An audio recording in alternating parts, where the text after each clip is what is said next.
Jake Morrison walked slowly into the biggest room he had ever seen. The walls stretched up so high that he could not see the top. Around him, creatures that looked like nothing from Earth watched his every move. Some had too many eyes. Others had no eyes at all.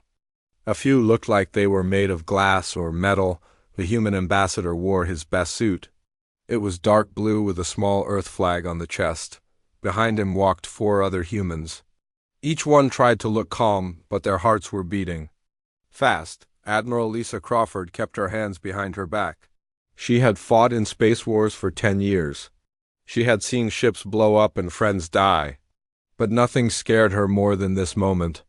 One wrong word could start a war with beings who had been traveling between stars for thousands of years. Captain. But then Rodriguez was the youngest human in the room. At 35, he had already visited more planets than most people could count. He looked around at all the alien faces and tried not to smile. These creatures thought humans were impressive. If only they knew the truth. Dr. Helen Martinez carried a small computer in her hands. She had spent 5 years studying alien races. Most of them took hundreds of years to do what humans did in 10. She wondered if the aliens knew how fast humans really worked. The room fell quiet. A tall creature made of what looked like blue crystal stepped forward. It had no mouth, but words came from it anyway. "I am Veltar of the Catherian people," the creature said. "You humans have surprised us. Oh. In 50 years, you have built homes on 17 different planets. You have set up mining on 43 worlds. This is very fast for a new species." Jake Morrison nodded. "Thank you for meeting with us. Earth is honored to be here." Around the room, other aliens shifted and moved. A creature that looked like a giant slug with many eyes spoke next. "I am the Prime Minister of Altair," it said through a machine that changed its words into English. "Your people worry us. You move too fast. You take too much. Our trade ships find you in places where no one should be." Another alien stood up. This one looked almost human, but its skin was green and it had 4 arms. "I am General Crixlock of the Zephyrian Empire. We have watched your military grow. You have more ships than species twice your age." Ben Rodriguez bit his lip to keep from laughing. The aliens thought humans had a lot of ships. Earth had built over 50,000 ships in the last 12 years. The aliens had only seen maybe 100 of them. Lisa Crawford spoke for the first time. "We understand your concerns. Humans do things differently than other species. We adapt quickly to new situations." "Too quickly," said a floating creature that looked like a jellyfish made of light. "Most species take 200 years to build one good colony. You have 17 and 50 years. How is this possible?" Helen Martinez looked at Jake Morrison. They had talked about this moment many times. Should they tell the truth? Should they keep lying? The decision could change everything. Jake took a deep breath. "We need to be honest with you. What you have seen is not our full capability." The room became even quieter. Every alien stopped moving. Some of their translator machines made worried beeping sounds. "What do you mean?" asked Veltar. "The crystal creature's blue light flickered like a flame in the wind." "The 17 colonies you mentioned," Jake said slowly, "represent about 8% of our actual presence in space." For a long moment, no one spoke. The aliens stared at the humans. Some of their faces showed confusion. Others showed fear. Commander Rick Thompson had been waiting outside the room. He walked in carrying a large computer screen. His job was to monitor human colonies on the edge of known space. What the aliens did not know was that humans had colonies far beyond what anyone thought possible. "Show them," Jake said quietly. Rick turned on his screen. A map of space appeared, showing thousands of small lights. Each light was a human settlement, mine, or military base. "This cannot be real," whispered the slug-like Prime Minister. "Our sensors would detect so many colonies." Colonel Amy Watson stepped forward. She had spent years building secret human bases. "Your sensors look for the energy patterns that your species use. Human technology works differently. We learned to hide from you before we even met you." The floating jellyfish creature began to glow brighter. "You have been lying to us?" Not lying, Jake said.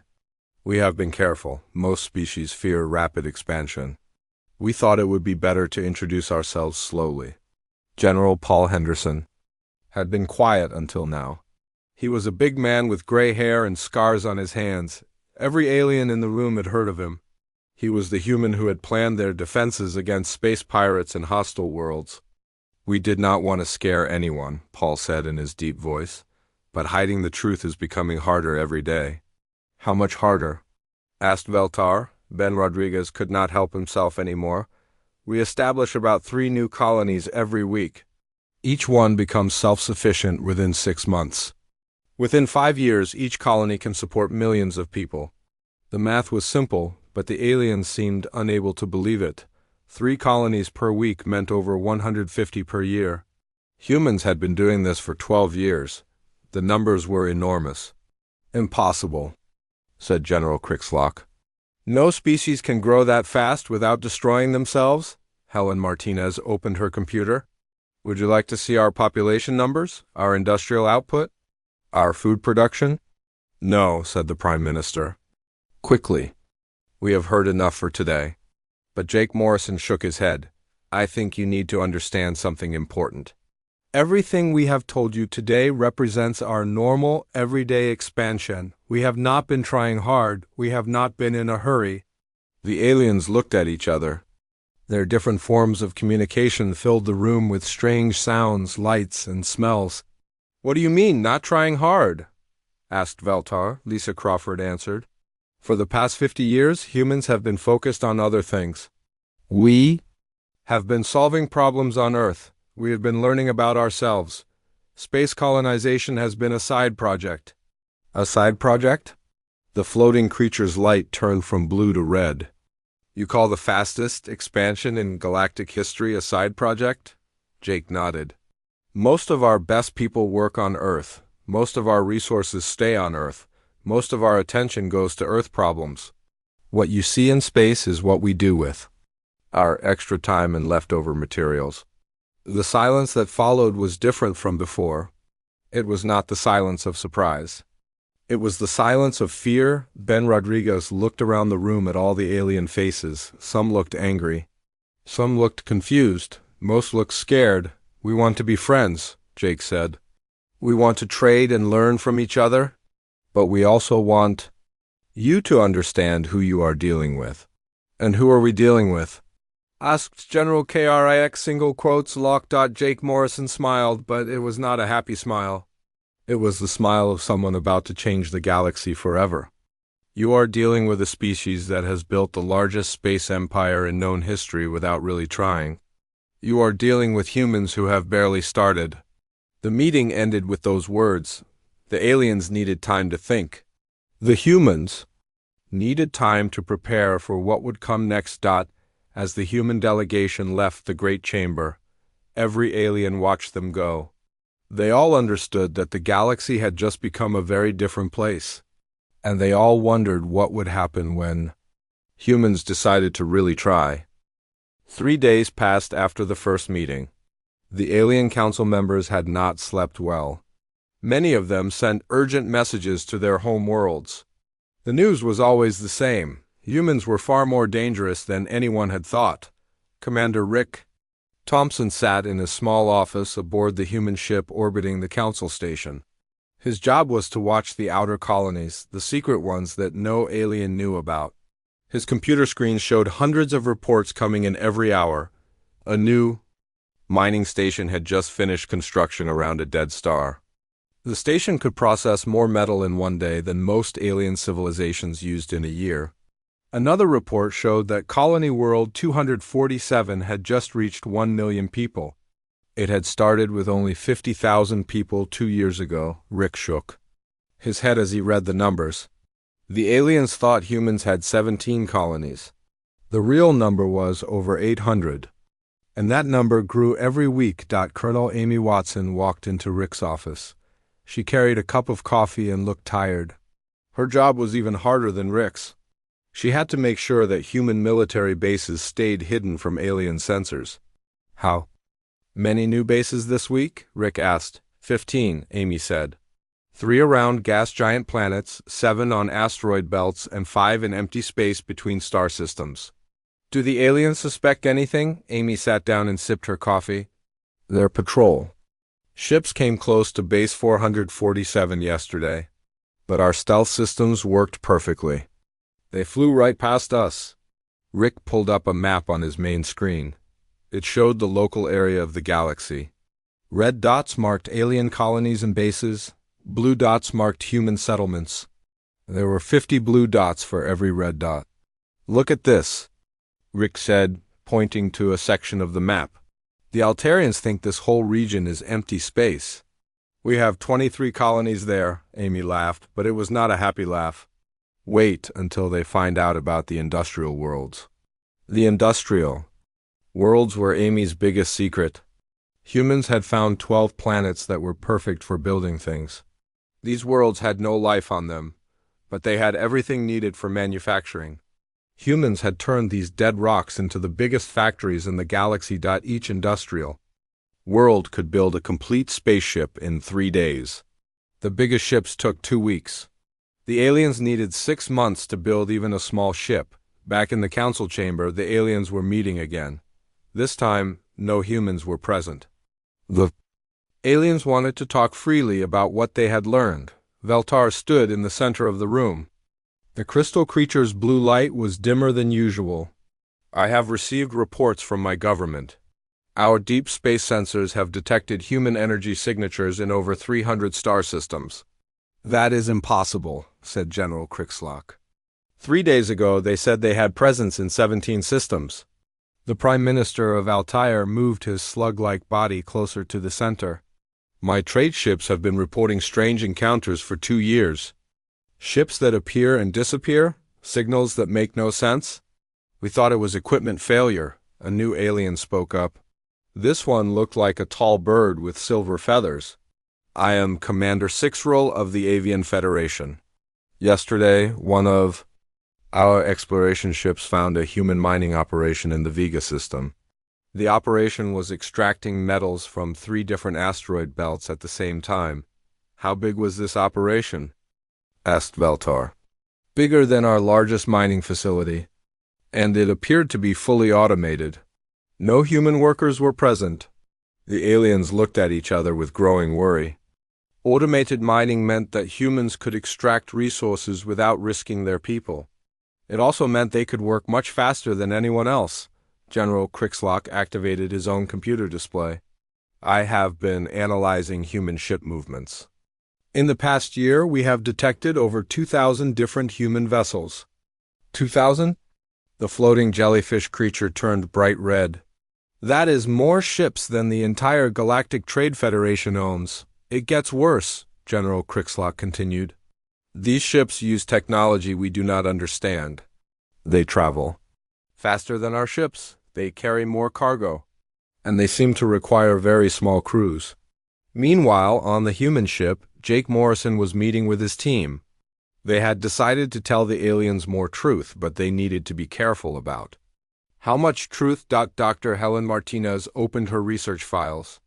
I've been studying alien psychology for 5 years. Most of these species will panic if they learn everything at once. How much panic are we talking about? Asked Ben Rodriguez.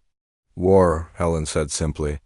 If they understand our full capabilities, some of them will decide that humans must be stopped before we become unstoppable. Lisa Crawford nodded. That's what I'm afraid of. We're already unstoppable, but they don't know that yet. Jake Morrison looked out the window at the alien space station. It was huge by alien standards, but humans had built 12 stations twice that size in the past 3 years. We need to give them information slowly, Jake decided. Let them adjust to each revelation before we give them the next one. Captain Tony Garcia entered the room. He was responsible for studying alien technology. What he had learned would terrify the aliens even more than the colony numbers. I've finished analyzing their ship designs, Tony said. Their most advanced warship would lose a fight against our oldest cargo hauler. That bad? Asked Lisa. Worse. Their weapons are designed to fight enemies with similar technology. They have never faced anything like human engineering. Ben Rodriguez whistled softly. So we could take over the galaxy militarily if we wanted to? In about 6 months, Tony said. Maybe less if we really pushed hard. But Jake Morrison shook his head. We don't want to take over. We want to coexist. The problem is making them believe that. Dr. Martinez pulled up psychological profiles of the alien leaders. Fear makes people do stupid things.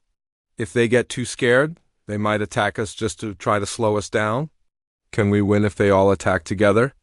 Asked Amy Watson, who had just joined the meeting. Lisa Crawford answered without hesitation. Yes, but it would be messy, and we'd rather avoid killing billions of people. The next day, the aliens requested another meeting. This time, they had specific questions. They wanted numbers, locations, and explanations. Jake Morrison led his team back into the Great Chamber. The aliens looked nervous. Some of them had weapons visible, though Jake doubted the weapons would be effective against human armor. We need to know the truth, said Veltar. How many colonies do you really have? Jake had prepared for this question. As of yesterday, we have established permanent settlements in 847 star systems. The number hit the aliens like a physical blow. Several of them made sounds of distress. 847, repeated the Prime Minister. In how many years? 12 years, said Ben Rodriguez.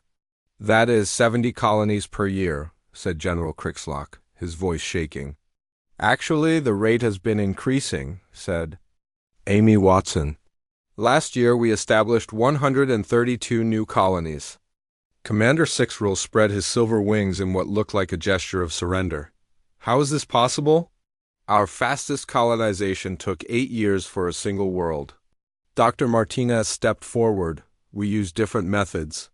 Most species terraform a planet completely before moving people there.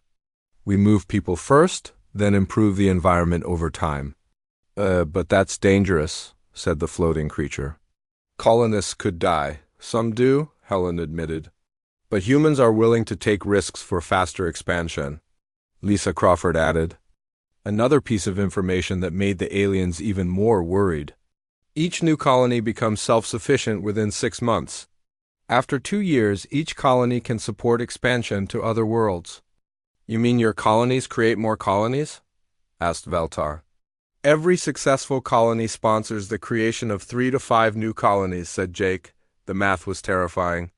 If every colony created more colonies, human expansion would grow exponentially. In 10 years, they could have thousands of worlds. In 20 years, tens of thousands. This is not normal expansion, said General Crixlock. This is an invasion. No, said Jake firmly. This is how humans naturally grow. We have been doing this on Earth for thousands of years. We fill up one area, then we move to new areas. But there are limits in space, said the Prime Minister. You cannot expand forever, Ben Rodriguez smiled. Actually, we can. Space is very big. There are millions of suitable planets in this galaxy alone. Millions? The floating creature turned, almost white. Our long-range surveys have identified over 50,000 planets suitable for immediate colonization, said Amy Watson. Another 200,000 could be developed with current technology. The aliens sat in stunned silence. They were beginning to understand that they were not dealing with a normal species. Humans thought on scales that other races could barely imagine. What do you want from us? Asked Veltar finally. Jake Morrison looked around the room at all the frightened alien faces. We want to be friends, we want to trade, we want to learn from each other. And if we refuse? Jake's expression did not change. Then we will continue expanding anyway. With or without your cooperation. The meeting ended with that simple statement. The aliens needed more time to think. The humans returned to their ship to plan their next revelation. As they walked through the corridors, Ben Rodriguez asked the question that everyone was thinking. When do we tell them about the industrial worlds?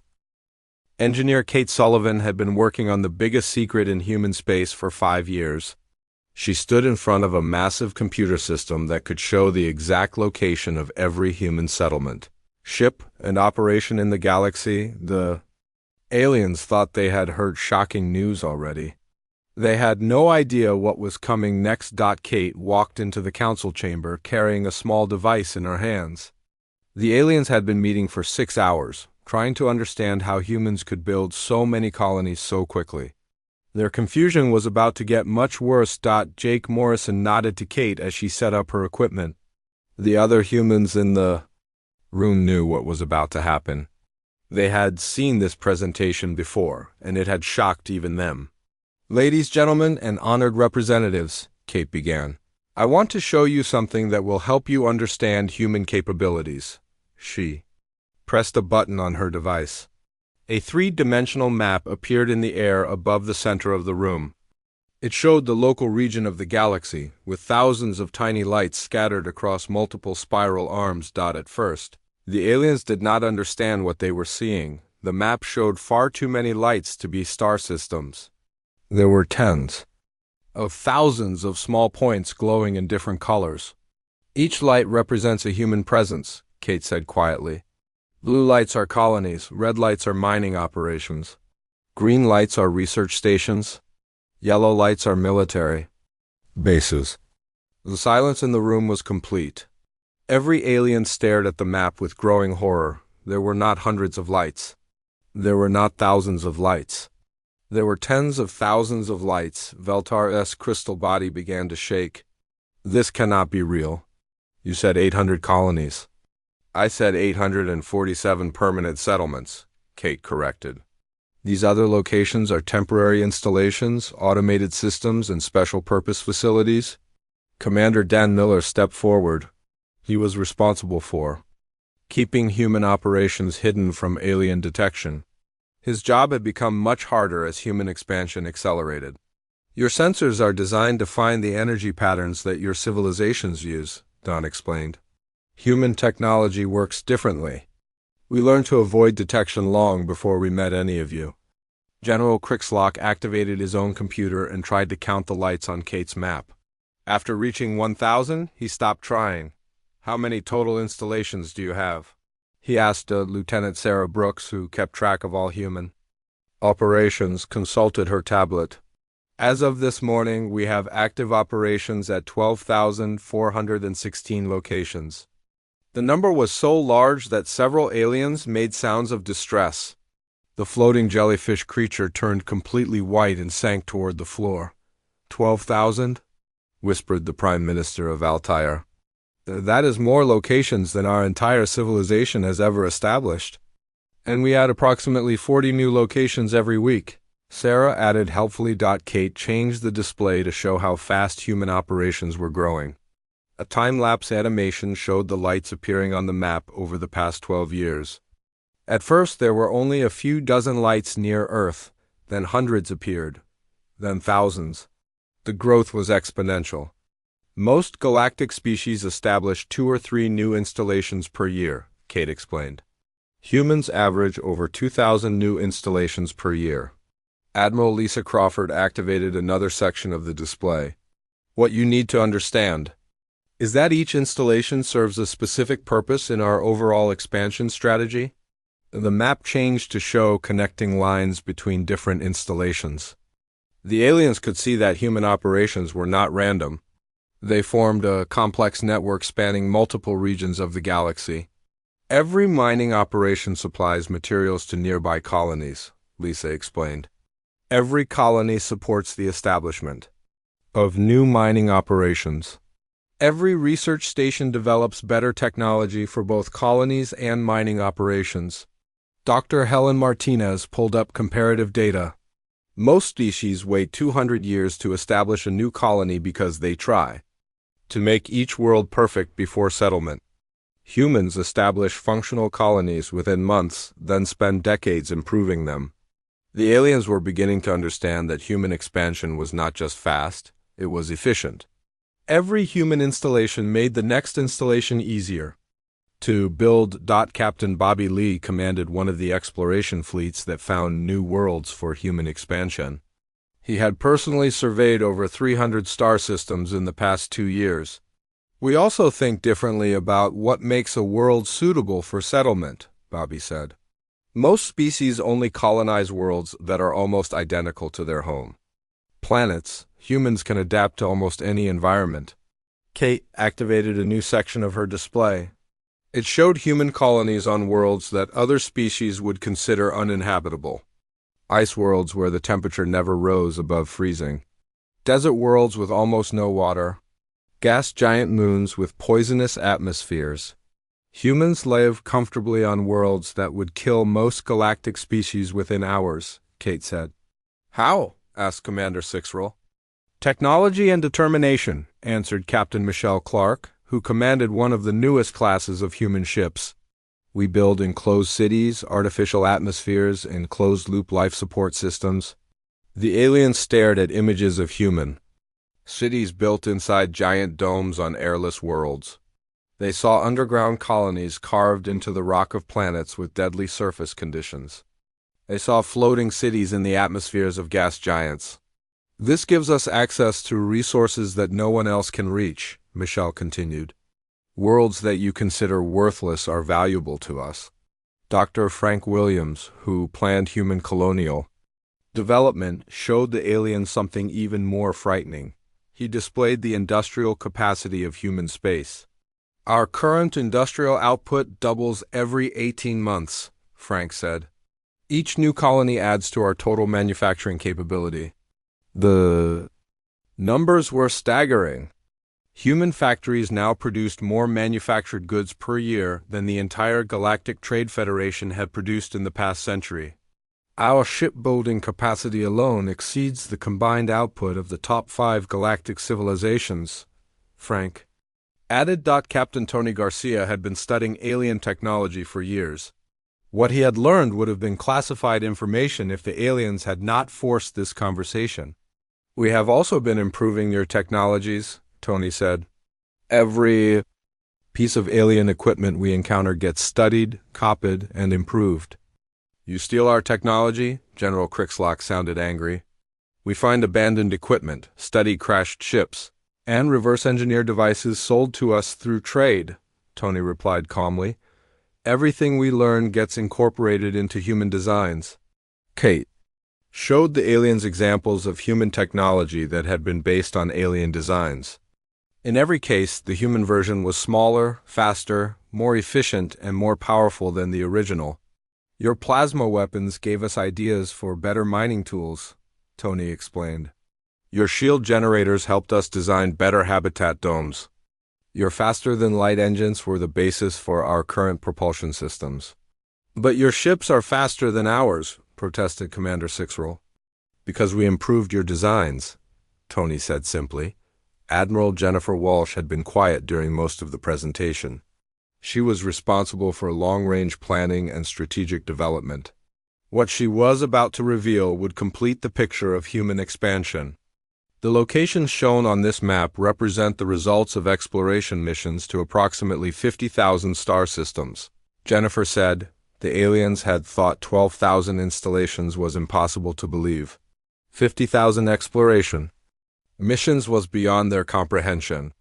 We have identified over 10,000 additional systems suitable for immediate colonization, Jennifer continued.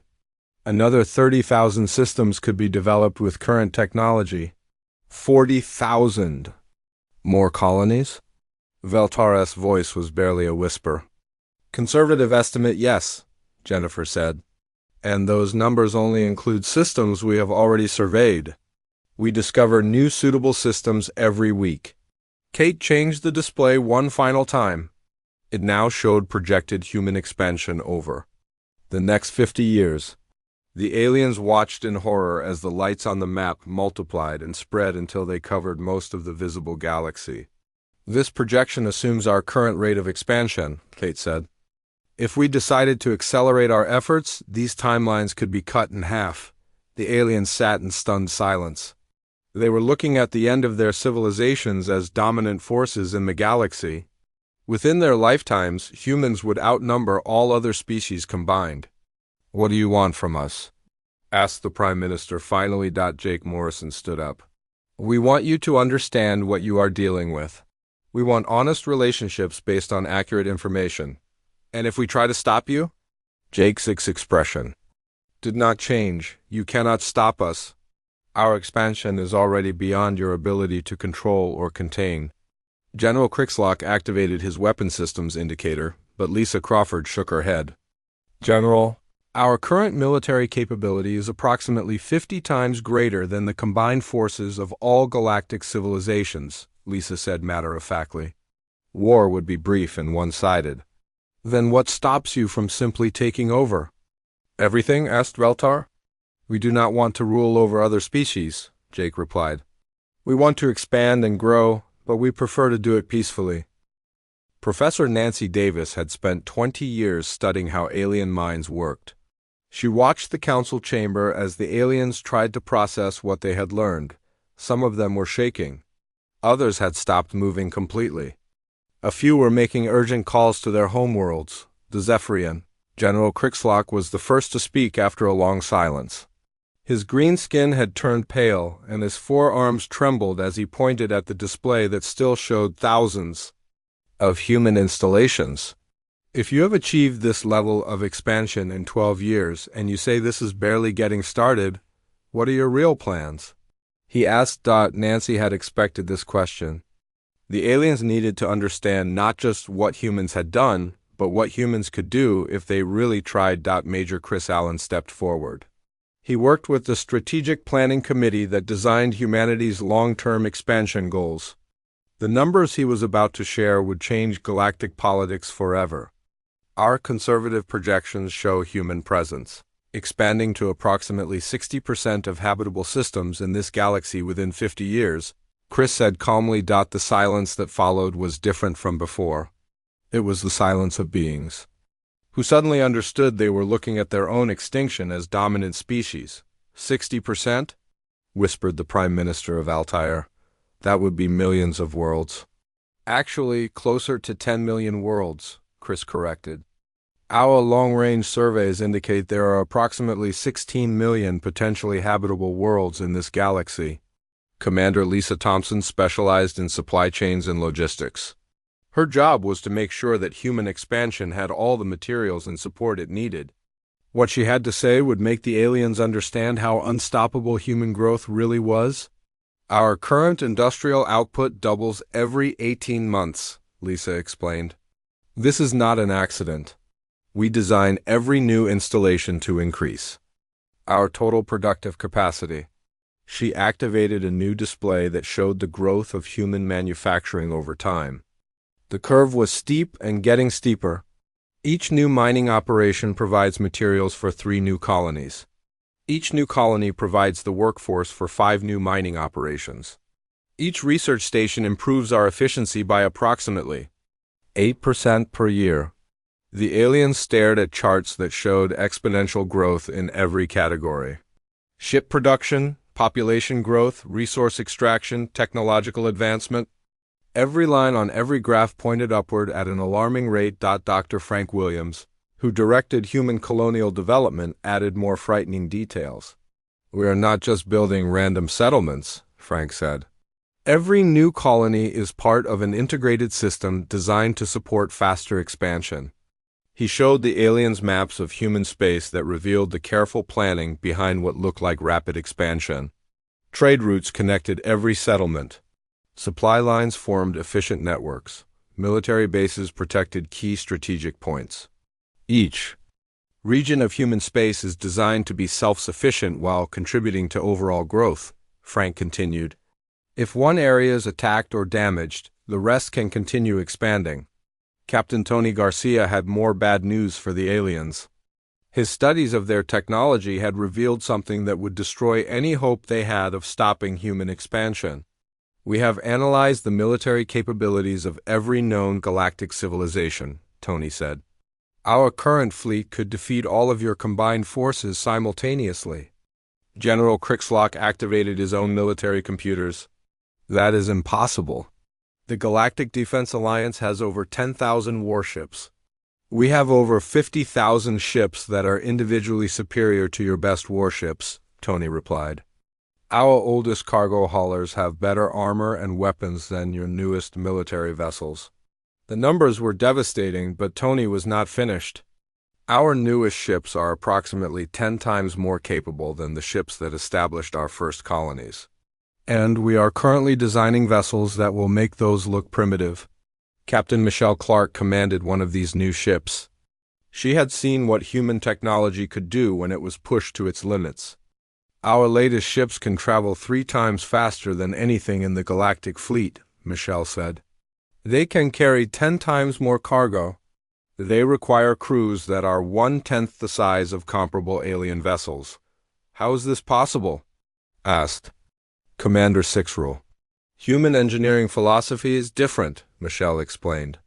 Most species design ships to last for centuries with minimal changes. Humans design ships to be improved and replaced quickly. Dr. Helen Martinez had been studying the psychological impact of human expansion on alien civilizations. What she had learned was deeply disturbing. Several galactic governments are already discussing emergency measures to limit human expansion. Helen reported, some are considering military action. Military action? Jake Morrison looked concerned for the first time. The Catherian home government has been in emergency session for 2 days, Helen said. The Altarian military has quietly moved 3 fleets to positions near human space. The Zephyrian Empire has activated their planetary defense systems. Admiral Lisa Crawford reviewed the intelligence reports on her tablet. Are they planning to attack?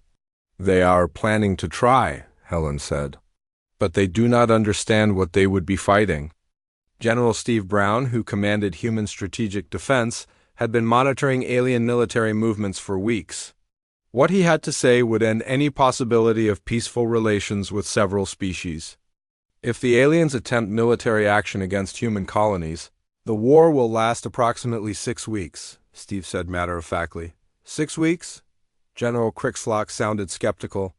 3 weeks to eliminate all alien military forces, Steve explained. 2 weeks to occupy their homeworlds. 1 week to establish new governments. The cold calculation in Steve's voice made the aliens understand that humans had already planned for this possibility. We do not want war, Jake Morrison said quickly. But we are prepared for it. Commander Patricia Lewis had been monitoring alien communications throughout the meeting. The conversations she had intercepted would have terrified the aliens even more than the military projections. Several alien governments are discussing the possibility of joint military action, Patricia reported. They believe that by working together they might be able to slow human expansion. Can they? Asked the floating jellyfish creature. No, Steve Brown answered simply. Combined alien military forces would outnumber us approximately 2 to 1. But our individual ships are so much better that the overall advantage would still be approximately 25 to 1 in our favor. Dr. Martinez activated psychological profiles of the alien leaders. The fear and desperation in their planning was obvious. They know they cannot win a direct military confrontation, Helen said. Some are discussing more desperate measures. What kind of measures? Asked Veltar. Biological weapons designed to target humans, sabotage of human installations, assassination of human leaders, attacks on Earth itself. The temperature in the room seemed to drop. Admiral Crawford's expression became very serious. Any attack on Earth would be considered an act of total war, Lisa said quietly. Our response would be immediate and complete. What does that mean? Asked the Prime Minister. Steve Brown answered. It means we would eliminate every alien military installation in the galaxy within 1 month. Every alien government would be replaced with human administration within 2 months. Every alien homeworld would be under direct human control within 3 months. The silence that followed was the silence of beings who suddenly understood that they were already conquered. They just did not know it yet. Captain Bobby Lee had been exploring the outer regions of the galaxy for 3 years. What he had found would make the aliens realize that escape was not possible. Human exploration teams have already surveyed systems beyond the traditional boundaries of galactic civilization, Bobby reported. We have identified suitable colonies and regions that no alien species has ever reached. How far beyond? Asked Commander Sixrole. Approximately 50,000 light-years beyond the furthest alien outpost, Bobby said. We found over 3,000 suitable worlds in unexplored regions. The implications were clear. Even if the aliens somehow managed to survive human expansion, in known space, humans were already spreading into regions that aliens could not reach. Jake Morrison looked around the room at all the frightened alien faces. We want you to understand that cooperation is your best option, but it is not your only option. What other options do we have? Asked Valtar. You can attempt to resist, Jake said calmly. But resistance will only delay the inevitable while making the process more painful for everyone. Dr. Martinez added the final piece of psychological analysis that would haunt alien nightmares for generations. The most important thing to understand is that everything we have discussed represents our current casual expansion, while most human attention and resources remain focused on internal development. Internal development? The floating creature was now completely colorless. Improving conditions on Earth, solving social problems, advancing science and technology, cultural development, education, art, Helen listed. Space colonization has been a low-priority project. Low priority, repeated the Prime Minister in a voice like someone in shock. The council chamber had never been so quiet. 5 days had passed since the humans first revealed the truth about their expansion. 5 days of emergency meetings, panicked communications with homeworlds, and desperate planning sessions. Now, the aliens sat in stunned silence, trying to accept a reality that seemed impossible. Ambassador Jake Morrison looked around at the various alien representatives. Some appeared to be in shock, others looked angry, most looked terrified. The time had come for the final revelation that would reshape galactic civilization forever. Director Alex Johnson stepped forward. His job was to oversee human intelligence operations throughout the galaxy. What he was about to share would end any remaining hope the aliens had of limiting human expansion. Before we conclude these meetings, we want to emphasize something important, Alex said calmly. Everything we have shared with you over the past week represents our current minimal operational capacity. The word minimal hit the assembled aliens like a physical blow. After learning about thousands of human installations, millions of future colonies, and overwhelming military superiority, they were being told this was minimal effort. What do you mean by minimal? Asked Valtar, the crystal creature's blue light flickering weakly. We mean that human space expansion has been operating with severe self-imposed restrictions, Alex explained. We have been limiting our growth rate to avoid destabilizing galactic civilization. General Steve Brown, the head of Human Strategic Command, activated a new display. This one showed what human expansion could look like if all restrictions were removed. Our current fleet consists of 52,000 vessels, Steve said. Our shipbuilding capacity allows us to double this fleet every 2 years if we operate at normal production levels. Normal production levels? General Crixlock asked weakly. We are currently operating our shipyards at approximately 20% capacity, Steve replied. We have been building slowly to avoid alarming our neighbors. The implications were staggering. If humans were already dominating the galaxy while using only 20% of their shipbuilding capacity, what could they accomplish at full production?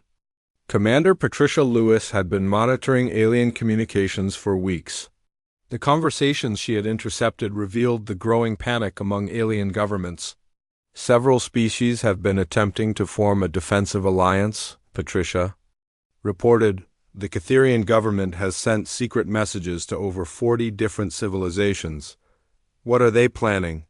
Asked Dr. Helen Martinez. They want to establish a coalition to limit human expansion through diplomatic pressure and economic sanctions, Patricia said. Jake Morrison nodded. We expected this. How are the recruitment efforts going? Poorly, Patricia admitted. Most species are too afraid to oppose humans directly. The few that might consider it lack the military capacity to make a difference. Dr. Martinez had been studying the biological and technological advantages that made human expansion so effective. Her research revealed truths that would terrify The aliens even more than the military projections. Human adaptability is not just cultural or technological, Helen explained to the aliens. Our species can survive and thrive in environmental conditions that would kill most galactic civilizations within hours. She showed images of humans working on worlds with toxic atmospheres, extreme temperatures, and deadly radiation levels. The aliens watched in horror as humans built thriving colonies in environments that they would consider uninhabitable hell worlds. This gives us access to resources and locations that no other species can use, Helen continued. Worlds that you consider worthless are valuable to us? Captain Michelle Clark commanded one of the newest classes of human vessels. Her ship represented technology that was years ahead of anything the aliens had seen. The ships we are building now are 10 times more capable than those that established our first colonies, Michelle said. And we are currently designing vessels that will make these look primitive. How much better can your ships become? Asked Commander Sixrel. Our research and development teams believe we can improve ship performance by approximately 1,000% over the next decade, Michelle replied casually. The number was so large that several aliens made sounds of distress. Ships that were already superior to alien technology would become impossibly advanced. Captain Tony Garcia had been studying alien technology for years. His final report would destroy any remaining confidence the aliens had in their own capabilities. We have completed analysis of all known galactic technologies, Tony announced.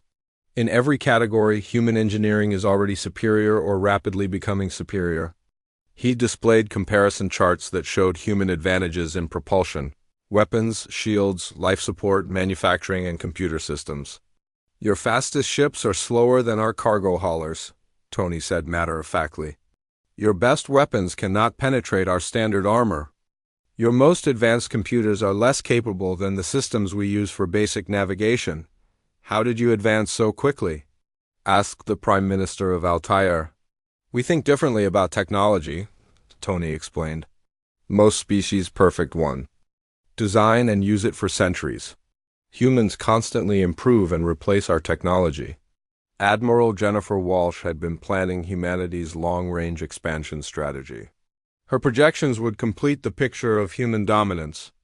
We have identified suitable colony sites in over 40,000 star systems within our current exploration range, Jennifer announced. Our long-range survey missions discover approximately 300 new suitable systems every month.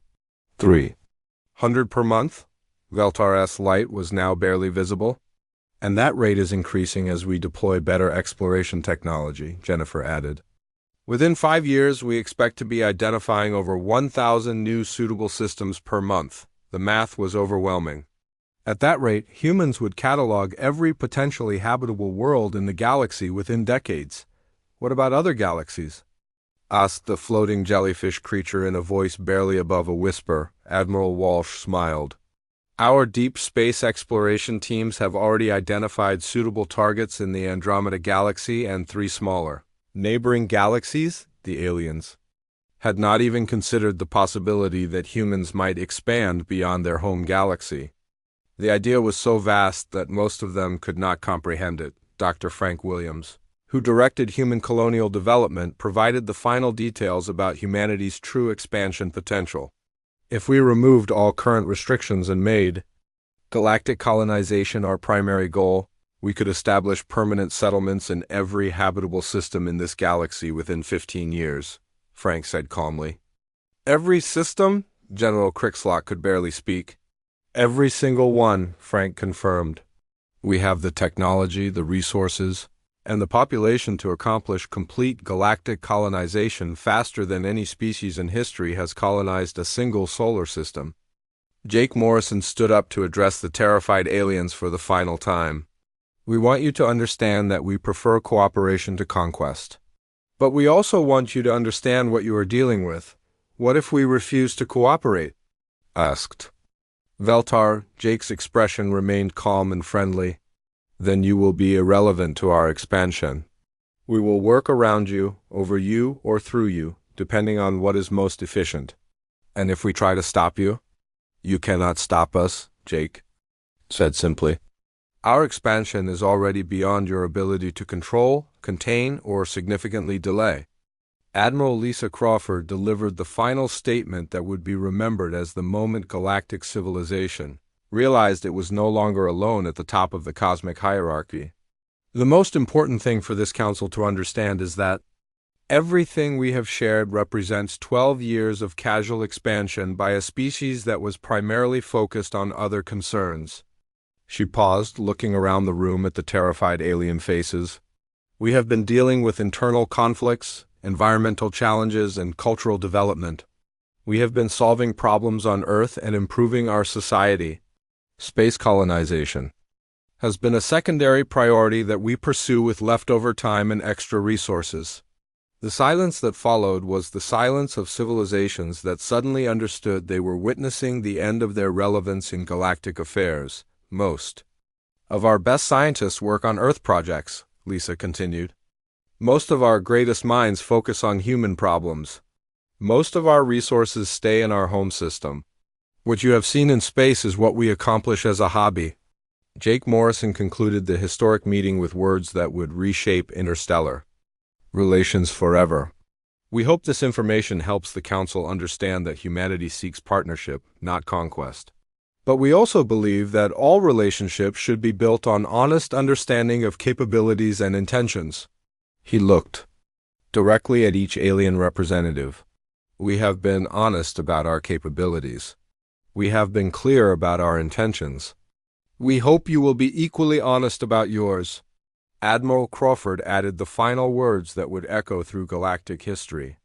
Because whether you choose cooperation or resistance, friendship or hostility, acceptance or denial, humanity will continue to expand. We have goals to achieve, worlds to explore, and a galaxy to fill with human civilization. She smiled, but it was not a threatening smile. It was the smile of someone who held all the power and was being generous with it.